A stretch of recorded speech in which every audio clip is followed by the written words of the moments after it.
और एक बड़ी खबर हाथरस हादसे से जुड़ी हुई एक बड़ी अपडेट ये है कि गंभीर धाराओं में हाथरस मामले में दर्ज हुई एफआईआर। मुख्य सेवादार देवप्रकाश मधुकर समेत अन्य अज्ञात आयोजकों सेवादारों के खिलाफ मामला दर्ज किया गया है। गैर इरादतन हत्या की धारा 105 बीएनएस में मामला दर्ज हुआ है। सबूत छिपाने की धारा 238 बीएनएस भी लगाई गई है। तो गंभीर धाराओं में मुकदमा दर्ज किया गया है आयोजकों के खिलाफ। जो अज्ञात आयोजक है, सेवादार है, गैर इरादतन हत्या का मामला दर्ज किया गया। भोले शंकर और शंकर नाम से जाने जाने वाले बाबा के इस सत्संग स्थल पर इस वक्त न्यूज़ 18 टीम खड़ी। जहां कल सत्संग हुआ वहीं लोगों की समाधि भी बन गई। कई लोग काल के गाल में समा गए। इसके बाद से पुलिस ने ताबड़तोड़ छापेमारी की शुरुआत की और आयोजकों के खिलाफ मुकदमा दर्ज किया। इस वक्त आप देख सकते हैं न्यूज़ 18 टीम वहीं खड़ी है। सामने आप देख सकते हैं ये एक होल्डिंग लगी है जो प्रवेश द्वार है। इसमें नारायण साकार हरि उर्फ भोले शंकर का है। दरअसल ये मानव मंगल मिलन सद्भावना समागम समिति सिकंदराबाद जनपद हाथरस की ये समिति थी जिसने ये कार्यक्रम का आयोजन यहाँ किया। इसके मुख्य आयोजनकर्ता या प्रभारी कहा जाए तो वेद प्रकाश मधुकर हैं जिनके खिलाफ एफआईआर दर्ज हुई है। महेश चंद्र हैं जिनके खिलाफ एफआईआर दर्ज हुई है। अनार सिंह, संजू यादव, चंद्रदेव और राम प्रकाश, इन लोगों के खिलाफ एफआईआर दर्ज हुई है। और उसके बाद से एफआईआर के बाद से ये सब आयोजक फरार चल रहे हैं। पुलिस की टीम ने हाथरस, सिकंदराबाद, एटा, कासगंज और यहाँ तक कि आगरा में तक छापेमारी शुरू की है। इनके जो सूत्र बताते हैं 14 ऐसे मोबाइल नंबर इन लोगों के हैं जो सब स्विच ऑफ जा रहे हैं। सर्विलांस की टीम को लगाया गया, क्राइम ब्रांच की भी टीम लगी है। अगर बात की जाए आईजी शलभ माथुर के नेतृत्व में 3 एडिशनल टीम्स लगाई गई हैं जो कि इन जो लोग आयोजक थे जिनके खिलाफ मुकदमा है, जो फरार चल रहे हैं, इनके खिलाफ लगाई गई। अब जब पुलिस इन तक पहुंचेगी और इनसे पूछताछ करेगी तब जाके पता चलेगा कि क्या सत्यता थी, इन्होंने कितने लोगों की परमिशन ली थी, क्या सुरक्षा में चूक तो नहीं थी, क्या जो इनके बाउंसर्स थे उनकी धक्का मुक्की से भगदड़ नहीं मची। ऐसे तमाम चीजें हैं जिनसे पर्दा उठना भी बाकी है। मगर फिलहाल पुलिस को तलाश है बाबा के साथ साथ इन आयोजकों की भी। हाथरस हादसे का मुख्य जिम्मेदार साकार विश्व हरि भोले बाबा का असली नाम सूरजपाल है जो उत्तर प्रदेश पुलिस में हेड कांस्टेबल की नौकरी करता था। लगभग 28 साल पहले सूरजपाल उर्फ भोले बाबा इटावा में भी एलआईयू में तैनात रह चुका है। सूत्रों के मुताबिक नौकरी के दौरान बलात्कार का मुकदमा लिखे जाने के बाद हेड कांस्टेबल सूरजपाल पुलिस विभाग से बर्खास्त किया गया था। जेल से छूटने के बाद अपना नाम और पहचान इसने बदला।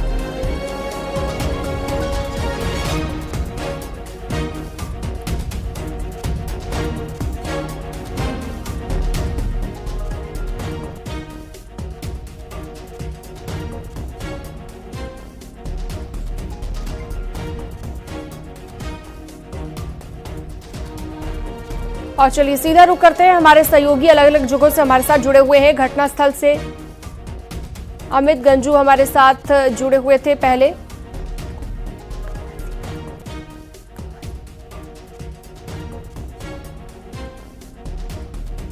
तो जेल से छूटने के बाद अपना नाम इस बाबा ने बदला। जैसा कि हम बाबा को लेकर आपको जानकारी दे रखे हैं, हरि भोले बाबा की हम बात कर रहे हैं। हादसे में मृतकों की संख्या बढ़ गई है, ये भी एक बड़ा अपडेट। और हादसे में 121 लोगों की मौत हो गई है। पहले 116 लोगों की मौत बताई जा रही थी। मृतकों की संख्या बढ़ गई है क्योंकि बहुत सारे ऐसे लोग हैं जो गंभीर हालत में अस्पताल में अभी भी भर्ती है, जिनका इलाज चल रहा है। तो हादसे में 121 लोग अब तक काल के गाल में समा चुके हैं। जो ये मौत का तांडव कल हाथरस में देखने को मिला, आखिर इसका गुनहगार कौन है? ये सवाल हर वो शख्स पूछ रहा है जो किसी न किसी तरह से इन परिवारों से जुड़ा हुआ था, इन परिवारों से ताल्लुक रखता था और परिवार में मातम पसरा हुआ है, जिनके घर में डेथ हो गई है। मृतक जो है उनके परिवार वाले अब रो रो कर सरकार से गुहार लगा रखे हैं कि आखिर गुनहगारों को सजा दिलाई जाए। कौन है इस हादसे का गुनहगार?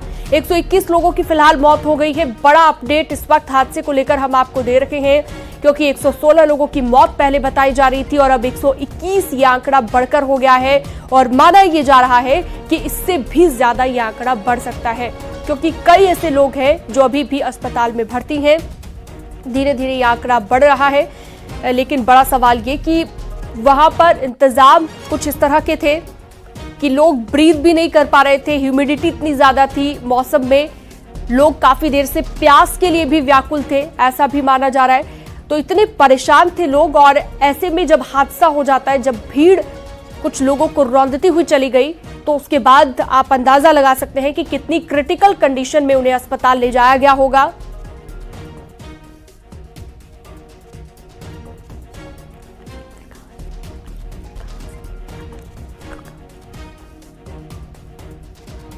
एटा पोस्टमार्टम हाउस से अजिंद्र शर्मा हमारे सहयोगी जुड़ गए हैं। इसके साथ ही घटनास्थल से हमारे साथ अमित गंजू जुड़े हुए हैं। सबसे पहले अजिंद्र के पास हम चलेंगे। पोस्टमार्टम हाउस के बाहर की क्या तस्वीर है अजिंद्र? लगातार मृतकों की संख्या बढ़ रही है, पहले 116 थी, अब 121 हो गई। बता दूं, ये बात बिल्कुल ठीक है कि लगातार मृतकों की संख्या बढ़ रही है। जो कल 116 थी, आज बढ़ते बढ़ते 121 हो गई है। लेकिन ये आंकड़ा लगातार बढ़ेगा, क्योंकि अभी तक जानकारी लगातार मिल रही है कि 50 से अधिक लोग अभी भी लापता हैं, जो आगरा, एटा, फरुखाबाद और आसपास के जिलों के बताए जा रहे हैं। उनका अभी तक कोई पता नहीं चला है। सुबह से लगातार यहाँ परिजन पहुँच रहे हैं, अपनों को ढूंढ रहे हैं। कोई अपनी माँ को ढूंढ रहा है, कोई अपने बच्चे को ढूंढ रहा है, कोई अपनी बहू को ढूंढ रहा है। ऐसा लगातार ये मंजर लगातार जारी है, जिसकी वजह से यहाँ मातम छाया हुआ है। सुबह से लोग आ रहे हैं। मैं आपको बता दूं, ये जो बाबा है, इसका नाम सूरजपाल था, और ये आज से करीब 30 वर्ष पहले पुलिस विभाग में तैनात था। वहाँ पर इस पर बर्खास्त कर दिया गया था, और इस पर बताया जाता है कि ये जेल भी गया है, क्योंकि इस पर हत्या और रेप का आरोप लगा था। उस मामले में ये जेल गया था। जेल जाने के बाद इसको बर्खास्त कर दिया गया था। बताया ये भी जाता है किसी बच्ची को जिंदा करने के मामले में, या भूत या प्रेत उतारने के मामले में भी उसकी हत्या हो गई थी। उस मामले में जेल गया था। बताया जाता है मूल रूप से ये पूर्व में एटा जिले के पटियाली क्षेत्र का रहने वाला था, लेकिन इस समय वो पटियाली क्षेत्र का बहादुर नगर जो गांव है, इसमें कासगंज जिले में मौजूद है। वहाँ ये मूल रूप से वहाँ रहने वाला है। वहाँ पर कभी कभार आता जाता है, लेकिन इसके आसपास के ऐसा कोई जिला नहीं है या इसका आश्रम या ठिकाना ना हो। अभी बाबा फरार बताया जा रहा है। पुलिस लगातार इसकी तलाश कर रही है, लेकिन अभी तक उसका कोई खोज नहीं मिल रहा है। अब देखना होगा पुलिस इसको कब तक पकड़ पाती है। लेकिन यहाँ एक मैं आपको अपडेट दे दूं कि कल यहाँ 27 शव जो बताए गए थे, उसमें एक शव की गिनती और बड़ी है। इसमें बताया जाता है एक बच्चे का शव और पहुंच जाता है, जिसका पोस्टमार्टम परिजनों ने नहीं कराया, उसको बिना पोस्टमार्टम के परिजनों से ले गए थे। इसलिए जो संख्या जो 27 थी वो 28 हो गई है। लगातार जो आंकड़ा है वो इसीलिए बढ़ रहा है कि लगातार अस्पताल में लोग जो भर्ती हैं उनकी मौतें हो रही हैं, और तमाम लोग ऐसे हैं जो अभी लापता हैं। वहाँ एक जानकारी आज नई जे मिली थी कि यहाँ जो लोग वहाँ गए थे, चश्मदीद थे, उन्होंने बताया था कि इसमें जो मृतक जो महिलाएं हैं, इसमें कई लोग ऐसे हैं जो उनकी सेवादार महिलाएं थी, और सेवादार महिलाएं सबसे पहले जो खाई थी सड़क किनारे, उसमें गिरी थी। उसके बाद ऊपर से लोग गिरे थे। तो बताया जा रहा है कि जो मृतकों की संख्या अधिकतर सेवादार महिलाएं हैं। जी बिल्कुल। और साथ ही अजिंद्र, पोस्टमार्टम हाउस के बाहर जहां पर आप मौजूद हैं, वहां पर कितने शव अब तक पोस्टमार्टम के लिए लाए जा चुके हैं, इस बारे में भी जरा जानकारी दीजिएगा।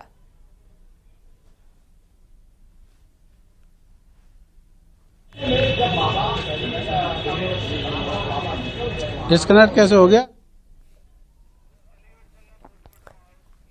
तो लगता है संपर्क नहीं हो पाया है। अलीगढ़ अपने दर्शकों को लिए चलते हैं। अलीगढ़ पोस्टमार्टम हाउस से रंजीत सिंह हमारे साथ जुड़ गए हैं। रंजीत, अलीगढ़ का जो पोस्टमार्टम हाउस है उसके बाहर क्या हलचल आप देख पा रहे हैं, और कितने शव अब तक यहां पर लाए जा चुके हैं पोस्टमार्टम के लिए? रंजीत, देखिए, यहाँ कल से लगातार जो पुलिस प्रशासन के लोग हैं, चाहे एसपी सिटी हो चाहे एडीएम सिटी हो, वो यहाँ पर मौके पर मौजूद है। 38 शव आए थे, जिसमें 37 की शिनाख्त हो चुकी है, उनका पोस्टमार्टम हो चुका है।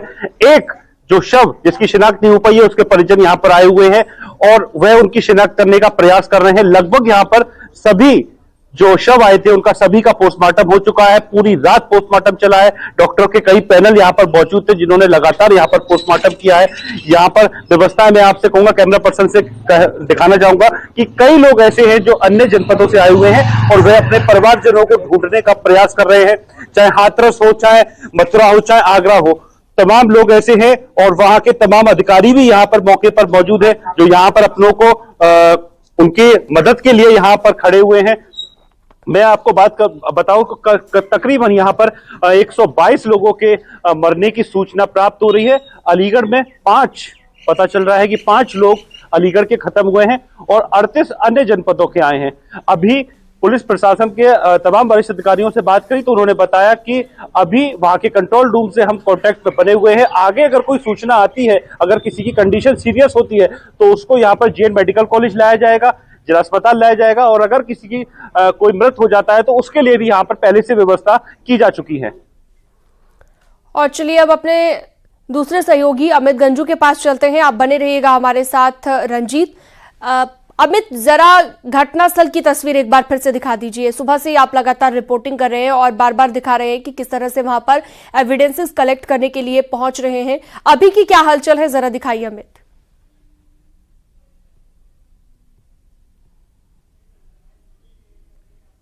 लोगों की इसमें मौत हो चुकी है और लगभग 14 लोग वो हैं जो हाथरस में एडमिट हैं। अगर ऑटोप्सी की या पोस्टमार्टम की बात की जाए तो एटा में पोस्टमार्टम हुआ, देर रात तक चला और सुबह कहा चला जाए। अभी 2 से 3 लोगों की अभी रह गया है। बात हुई आगरा में तो आगरा में भी पोस्टमार्टम हुआ, अलीगढ़ में भी हुआ और इसके अलावा हाथरस में भी। अगर यहाँ की बात की जाए, देखिए मैं अपने कैमरामैन से कहूंगा थोड़ा पांव बचा के, क्योंकि बारिश की वजह से तमाम यहाँ स्लिपरी है। और एक चीज अहम जो अभी हमको क्षेत्रीय लोगों ने बताई, हम थोड़ा और नीचे आना चाहेंगे और आपको दिखाना चाहेंगे। देखिए ये वो स्लोप है, ये वो स्लोप है जहां इस वक्त मैं खड़ा हूं, क्योंकि रोड के दोनों तरफ लोग थे। अचानक जब भीड़ भागी है, जब काफिला निकला है धूल और मिट्टी लेने के बाद काफिला आया, तो ये वो स्लोप है जहां इस वक्त हम यहाँ बैठे हैं। कि यहाँ महिलाएं बैठी थी और इनके ऊपर सीधे आके भीड़ गिरती है और इनके नीचे महिलाएं यहाँ दब जाती हैं और मैक्सिमम इसी जगह से 15 से 18 लोगों के शव यहां से निकाल गए हैं। जो यहां के प्रत्यक्षदर्शियों को बताना है कि ये पूरी जगह शवों से पटी हुई थी। मैं अपने कैमरामैन से कहूंगा थोड़ा और इसको क्लोज आके थोड़ा क्लोज आए, इसको दिखाने की कोशिश करें कि ये वो जगह है जहां पटी पड़ी है। और उसके बाद इन गड्ढों में या इन झाड़ियों में, देखिए इन झाड़ियों के पीछे यहाँ तक देखिए चप्पलें तक, यहाँ देखिए अभी भी चप्पलें यहाँ रखी पड़ी हैं, सामने देखी जा सकती है कि ये वो जगह। देखिए चप्पलें 2, 3, 4 ऐसे स्लीपर्स यहाँ रखे गए, इनके ऊपर महिलाएं गिरी हैं और लोगों के हाथ के पॉली बैग्स भी यहाँ पड़े हुए, क्योंकि एविडेंसेस को हम छू नहीं सकते। ये कहीं ना कहीं मुकदमे में चीजें सामने आएंगी, क्योंकि पुलिस की टीम लगातार इस पर काम कर रही है, चीजों को इकट्ठा कर रही है। और आगे मैं अपने कैमरे से देखिए स्नीफर डॉग भी अभी रखा है, जो वहां से लाया है, फॉरेंसिक की टीम लाई है, स्नीफर डॉग है। और फील्ड यूनिट पूरे लगातार काम करती जा रही है, एक एक करके एविडेंसेस को इकट्ठा कर रही है। जी शीना। बिल्कुल, तो एविडेंसेस कलेक्ट किए जा रहे हैं। एक चीज और बताना चाहूँ। जी बोलिए अमित। शीना मैं आपको एक चीज और बताना चाहूंगा। ये वो वृक्ष है, देखिए इसके आगे, क्योंकि ये बैरिकेडिंग यहाँ लगाई गई है। ये स्लिपरी वो जगह थी जहां लोग जब पता चले तो लोगों को इस चीज का आइडिया नहीं रहा। देखिए लगभग 2.5 फीट के आसपास ये पूरा गहरा है, इस पे गिरे, इनके ऊपर लोग गिरे। जैसे मैंने पूर्व बताया 18 से 20 शव यहाँ उस पूरे पैसेज में ऐसे पड़े हुए थे। और क्योंकि यहाँ से इनको क्योंकि स्टैम्पेड हुआ है, कुछ लोगों को सफोकेशन भी हुआ है, उन पे एक एक करके लोग गिरते चले गए और इनके बीच के रखे हैं। और लोगों की तमाम चीजें, क्योंकि कुछ का खाने का सामान पड़ा था, वो मैंने जैसे आपको पूर्व बताया नहीं। और इसके बाद ये यहाँ से लोग भागते हुए पीछे भागे और ये सामने ये देखिए कक्ष बनाया। मैं अपने कैमरामैन रवि से कहूंगा, देखिए वो सामने जहां से भोजन के कुछ कूपन्स दिए जा रहे थे, ठीक सामने वो इनका जो सत्संग कर रहे थे, इनका नारायण हरि का ये पूरे पोस्टर्स भी लगे। इन 2 कमरों में सामान रखा गया था और एक एक करके वहां से चीजों को निकाला जा रहा था। यानी लापरवाही और घोर लापरवाही हुई थी। धूल मिट्टी का आशीर्वाद लेने के चक्कर में क्या इंतजामों को लेकर भी यहाँ पर एक तरह से सवाल उठ रहे हैं। इंतजाम, क्योंकि कहा जा रहा था कि जितने लोग यहाँ पहुंचे थे उन लोगों के हिसाब से इंतजाम नहीं किए गए थे, रास्ता भी बहुत संकरा था और लोग अचानक नहीं निकल पाए। और एक वजह यह भी निकलकर सामने आ रही है कि बाबा को पहले निकालना चाहती थी जो टीम वहां पर थी उनकी, और उसके बाद भीड़ को निकालना चाहती थी, तो भीड़ को अचानक रोक दिया गया, जिसके चलते ये उथल पुथल हुई। क्या ऐसी भी कोई थ्योरी है? देखिए निश्चित तौर पर बाबा को निकालने की वजह से भीड़ को रोका गया। देखिए स्लिपरी इतना है कि हम लोग भी इस पे चढ़ नहीं पा रहे हैं और कहीं ना कहीं कल भी ऐसा ही कुछ स्टैम्पेड टाइप हुआ होगा। देखिए कुछ महिलाएं गांव के आसपास की यहाँ आई, हम पहले उनसे बात करें, फिर इनसे पूछने का प्रयास करेंगे। अम्मा, आप इसी गांव की हैं, आसपास की? नहीं, अच्छा, कुछ पता चला आप लोगों को क्या हुआ था यहाँ? कुछ कुछ नहीं हमें पता चला। आप ऐसे ही देखने आ गए? अच्छा ठीक है। अब आज जहाँ तक रही बात, बाबा का जो काफिला है वो साइड से निकला था, उस पैसेज से, उस पैसेज चक्कर में लोगों को रोक दिया गया सड़क के दोनों तरफ। लेकिन लोगों का कहना है कि जिनके घर बच्चे नहीं होते हैं या जिनके घर में किसी भूत प्रेत का साया होता है या बच्चे शिक्षा नहीं ग्रहण करते हैं या खेत जमीन किसी के पास बंदी पड़ी हो छूट नहीं पाता है, मुकदमों के निस्तारण, ऐसे तमाम चीजों की पर्चियों में लिखा जाता है, उस धूल को यदि घर ले जाएं तो घर में नेगेटिव रेस कम होती है, ऐसा उनका मानना था, ऐसा इनका सोचना था। जिस वजह से उस धूल को लेने के चक्कर में एक एक करके लोग आगे बढ़े, काफिला रोका गया क्योंकि उन्होंने अपनी प्राइवेट एक फोर्स रखी थी, उन्होंने धक्का मुक्की की। कोई उजाले लाल जिससे हमारी बात हुई, इस गांव के फुलरई गांव का व्यक्ति, उसने बताया कि उनको रोका गया। रोकने में एक एक करके आशीर्वाद लेने, धूल लेने, मिट्टी लेने या उनके चरणों की धूल लेने को चक्कर में लोग बड़े आगे, ताकि उसको अपने झोली में, अपने किसी पॉलिथीन में, अपने हाथ से झोला लेके आए थे, उसमें रखने के चक्कर में। बिल्कुल, अमित, इसे अंधविश्वास कहें तो गलत नहीं होगा। चलिए, ये जांच का विषय है कि आखिर हादसा हुआ है या फिर कोई साजिश थी। हिमांशु शुक्ला भी हमारे साथ अस्पताल से जुड़े हुए हैं, हिमांशु के पास चलते हैं। हिमांशु, अस्पताल के बाहर से कोई अपडेट मिली हो, क्योंकि मुख्यमंत्री भी पहुंचेंगे, हालांकि अभी 9 बजने को है और 10 बजे के आसपास बताया जा रहा है कि मुख्यमंत्री भी पहुंच सकते हैं। तो क्या मुख्यमंत्री पहले घायलों से मुलाकात करेंगे या पहले जनप्रतिनिधियों से मुलाकात होनी है मुख्यमंत्री की? हिमांशु। बिल्कुल, देखिए आपको बता दें, इस समय तस्वीरें सबसे पहले दिखा दें। इस समय हम जिला अस्पताल में ही मौजूद हैं और सामने देखेंगे तमाम तैयारी कर ली गई है और किस तरीके से मेटल डिटेक्टर मशीन और जो इक्विपमेंट्स होते हैं वो लगा दिए गए। मेन गेट पर एंट्री एग्जिट बंद कर दी गई है और कोई भी व्यक्ति, खासतौर पर जो मीडिया कर्मी है, उन पर इस तरीके की पाबंदी शुरुआत में लगा दी जाती है, इस बार भी लगाई गई है। अंदर एंट्री बंद कर दी गई। ये बाहर का प्रेमाइसेस है, आपको प्रेमाइसेस बता दें। और इसी बिल्डिंग में जो 10 लोग हैं, जो 10 घायल हैं, वो मौजूद हैं। यहाँ पर सीएम योगी आदित्यनाथ पहुंचेंगे, उसकी तमाम तैयारी कर ली गई है। लेकिन सबसे पहले पुलिस लाइन हाथरस पहुंचेंगे। हाथरस में पुलिस लाइन जो है वहां पर जनप्रतिनिधियों से बातचीत करेंगे, वहां पर जो अधिकारी अफसर हैं उनसे बातचीत करेंगे। हाई लेवल कमेटी गठित की गई, उसका ब्यौरा लेंगे। अब तक जांच में क्या कुछ निकल के आए, सिक्योरिटी लैप्स था, क्या जानकारी लैप्स थी, इस तरीके के जो सवाल हैं, क्या LIU फेलियर था, इस तरीके के तमाम सवाल हैं जो लगातार पूछे जा रहे हैं, उन्हीं का ब्यौरा लिया जाएगा। अधिकारी जो हाई लेवल कमेटी गठित की गई है, ADG रैंक की एक महिला अफसर है, इसके साथ बाकी कमिश्नर हैं, लिहाजा जो मंडल कमिश्नर है वो भी रहेंगी। यहाँ पे जो SSP हैं और तमाम अफसर हैं वो सभी लोग मौजूद रहेंगे। उसका ब्यौरा लिया जाएगा कि आखिर लैब्स कहाँ था, सिक्योरिटी लैब्स कहाँ था। और एक बड़ा सवाल जो लगातार अभी तक पूछा जा रहा है, ठीक है हिमांशु, आप बने रहिएगा हमारे साथ। इसी बीच एक बड़ी खबर, हाथरस हादसे से जुड़ी हुई भगदड़ का मामला इलाहाबाद हाईकोर्ट पहुंच गया है। इलाहाबाद हाईकोर्ट में दाखिल की गई है याचिका, न्यायिक जांच कराए जाने की मांग उठाई गई है। जिम्मेदार लोगों के खिलाफ कार्रवाई की मांग उठाई गई है कि न्यायिक जांच की जाए। सर्वेश दुबे हमारे साथ प्रयागराज से हमारे सहयोगी जुड़ गए हैं। तो इलाहाबाद हाईकोर्ट पहुंच गया है सर्वेश ये मामला, और खुद मुख्यमंत्री कह चुके हैं कि ये साजिश है या फिर हादसा है, इसकी तह तक जाएंगे और जांच कराएंगे। लेकिन ये जो याचिका दाखिल की गई है, किसने ये याचिका दाखिल की है हाईकोर्ट में? सर्वेश, देखिए, मैं आपको बता दूं कि इलाहाबाद हाईकोर्ट के अधिवक्ता गौरव द्विवेदी हैं, जिन्होंने एक letter petition chief justice Arun Bhansali को भेजा है और इसे जनहित याचिका कायम कर इस मामले में हस्तक्षेप की मांग की है। उन्होंने जो प्रेयर की है वो प्रमुख रूप से 6 प्रेयर है, जिसमें पहली प्रेयर उनकी है कि इस पूरी घटना की CBI या न्यायिक जांच कराई जाए, और ये भी मांग की गई है घटना के जो जिम्मेदार अफसर हैं या फिर जो आयोजक हैं उनके खिलाफ सख्त एक्शन लिया जाए, क्योंकि इस स्टैंपिंग में करीब 116 लोगों की जान चली गई और एक ये बड़ी घटना है। इसके साथ साथ इसमें जांच इसकी स्पेशल इन्वेस्टिगेटिव एजेंसी गठित कर भी कराए जाने की मांग की गई है, और हादसे में जो लोग घायल हैं उनका समुचित इलाज कराया जाने और मृतकों के परिजनों और घायलों को उचित मुआवजा दिए जाने की भी मांग की गई है। और अगर इस याचिका, इस लेटर पिटीशन को कोर्ट एक्सेप्ट करते हैं यानी मंजूर करती है और इस पर सुनवाई करती है जनहित याचिका कायम कर, तो निश्चित तौर पर कोर्ट भी इसमें कुछ कड़े डायरेक्शन सरकार को जारी कर सकती है।